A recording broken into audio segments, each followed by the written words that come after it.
There comes a moment when the silence feels heavier than any noise you have ever known. It is the kind of quiet that does not comfort but confronts. In that space, it feels as if everything has been taken: people, support, certainty. The mind begins to whisper that you have been abandoned. But I teaches you that this moment is not abandonment, it is a doorway. In the Shaolin path, isolation is never seen as a loss. It is seen as a necessary separation from illusion. When the world pulls away, it is not always rejection. Sometimes it is removal. Removal of noise, removal of dependence, removal of everything that once kept you distracted from yourself. At first, the heart resists. It searches for what is missing. It tries to recreate the familiar. But slowly something begins to shift. Without constant input, the mind loses its usual escape routes. There is no one to blame, no one to impress, no one to lean on. And in that stillness, something rare happens. You begin to see, not the world, but yourself. Your patterns become visible, your fears, your attachments, your reactions. They rise to the surface without interruption. Shaolin philosophy holds that truth is always present, but rarely seen because the mind is too occupied. When distractions fall away, truth does not arrive. It reveals itself. What once felt like emptiness starts to feel precise, almost intentional. Every thought becomes clearer. Every emotion becomes easier to observe. This is not comfort. This is clarity. And clarity, in its purest form, does not come when life is full. It comes when everything unnecessary has been stripped away. There is a quiet shift that begins to take place when a woman no longer reaches outward for what she once depended on. It is not sudden. It is not dramatic. At first, she still feels the pull, the urge to be seen, to be reassured, to be held in the familiar comfort of others.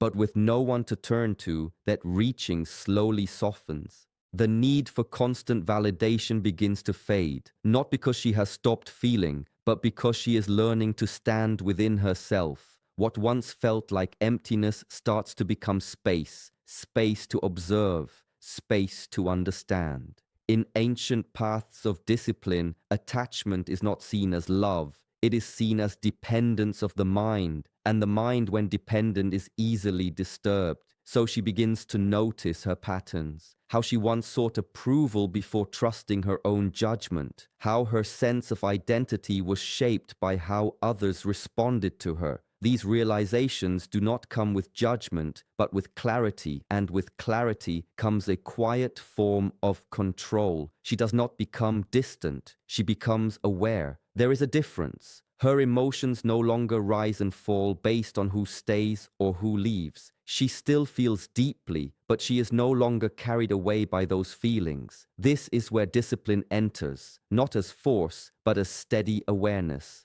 Each moment becomes a practice of returning to herself. What appears from the outside as detachment is not coldness. It is a form of freedom that cannot be easily understood by those still seeking outside themselves. She is not closing her heart. She is simply no longer handing it over. And in that shift, her mind becomes quieter, steadier, and far less controlled by the world around her. When the noise fades and the constant voices fall away, something unfamiliar begins to emerge. At first, the silence feels uncomfortable, almost unsettling. It no longer distracts, it reveals. In that quiet, there is nowhere to escape, no conversation to hide behind, no external rhythm to follow, just stillness. And within that stillness, something begins to speak, not in words, but in awareness. Thoughts that once passed unnoticed now become visible. Patterns that once controlled her begin to slow down, as if waiting to be seen. She starts to notice how quickly the mind moves, how it jumps from memory to fear, from hope to doubt, without rest. Before, she would follow every thought without question, reacting, responding, becoming whatever the mind suggested in that moment. But now there is a pause, a small distance between her and what she thinks. And in that distance, something powerful takes shape: choice.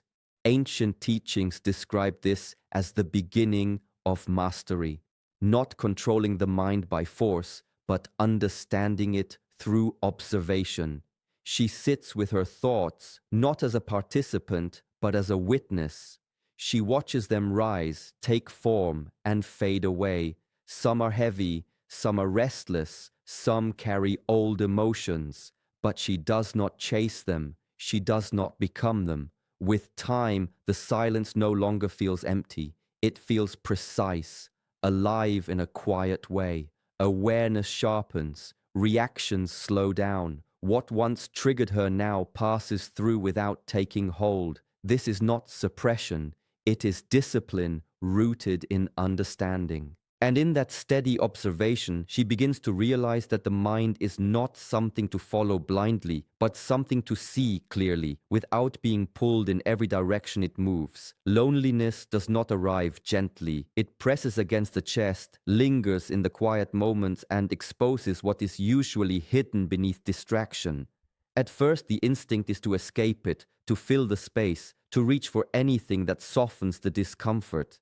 But when there is nowhere to run, she begins to face it differently. She stays. She allows the feeling to rise without immediately trying to silence it. And in doing so, she starts to notice something deeper beneath the surface of the pain. Discomfort, when observed closely, begins to reveal its roots. It is not just loneliness, it is attachment. Attachment to being understood, to being accompanied, to being reassured. These attachments, once invisible, now stand clearly in front of her. And instead of pushing them away, she studies them. This is where true discipline begins, not in control, but in endurance. Ancient paths of training have always emphasized this quiet strength, not reacting, not resisting, simply remaining present with what is difficult. She learns to sit with the discomfort without labeling it as something wrong. The urge to escape still comes, but she does not follow it. She breathes through it, watches it, allows it to exist without letting it take control. Over time, something begins to change.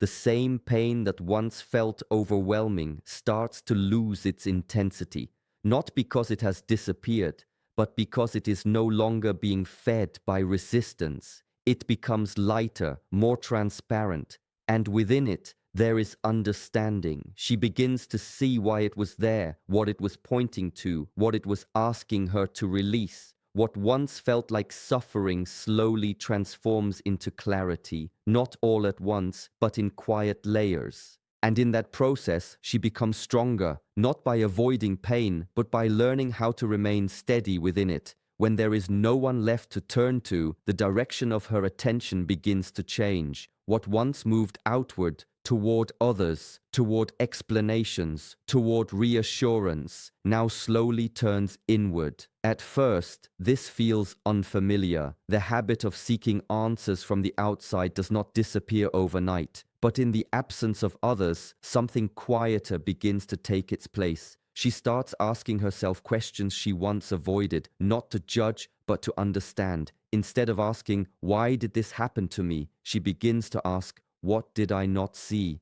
The shift is subtle but powerful. Complaints begin to lose their weight because they no longer lead anywhere. Reflection, on the other hand, opens something deeper. She revisits moments not to relive them, but to observe them with new awareness. How she trusted too quickly, how she ignored certain feelings, how expectations formed without being questioned. These patterns, once hidden beneath emotion, now become visible through stillness. And as she sees them clearly, she begins to take quiet responsibility, not in a heavy or self-blaming way, but in a way that gives her back control. She understands that awareness changes everything. The same situations that once confused her now make sense, not because others have explained them, but because she has seen her role within them. This is where the inner shift deepens. She is no longer waiting for things to change outside. She is observing what moves within.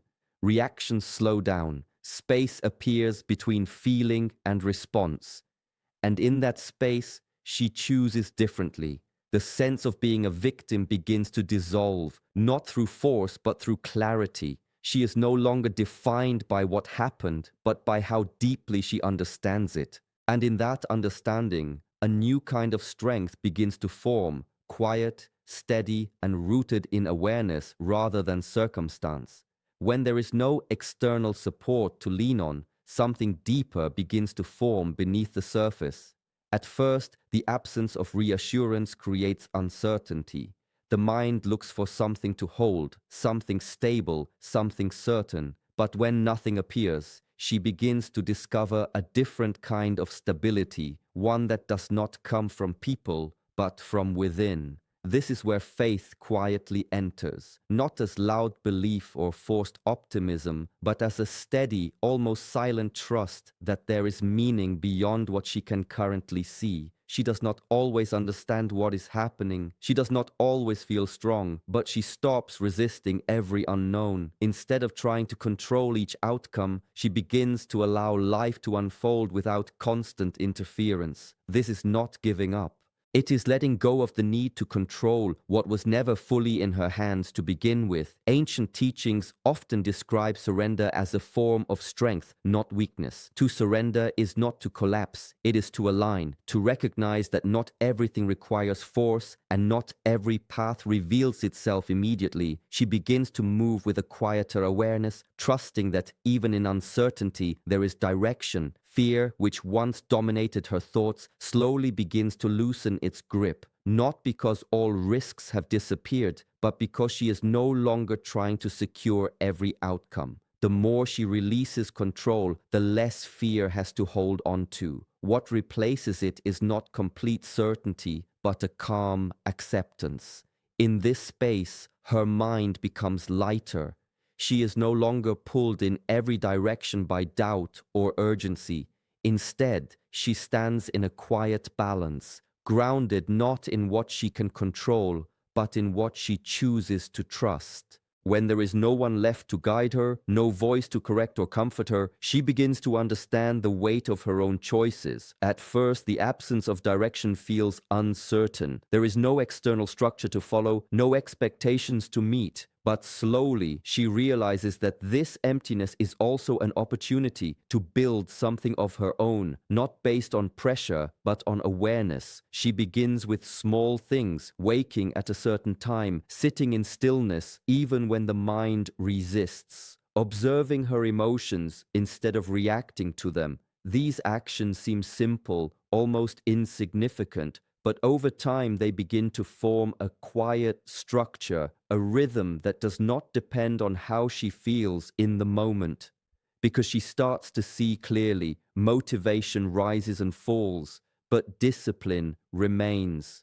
In ancient paths of mastery, discipline is not harsh, it is consistent. It is the ability to return again and again to what keeps the mind steady. She learns to set boundaries, not just with others, but within herself, knowing when to stop a thought, when to pause a reaction, when to choose stillness over impulse. These are not rules forced upon her, but practices she builds through repetition. Life around her may still be unpredictable. Situations change, people come and go, but something within her begins to stay the same. A steady center that is not easily disturbed. She is no longer reacting to every shift in her environment because her foundation is no longer external. This is how stability is formed, not through ease, but through training, not through comfort, but through consistency. And in that discipline, she finds a strength that does not depend on circumstances, but on the way she has shaped her own mind.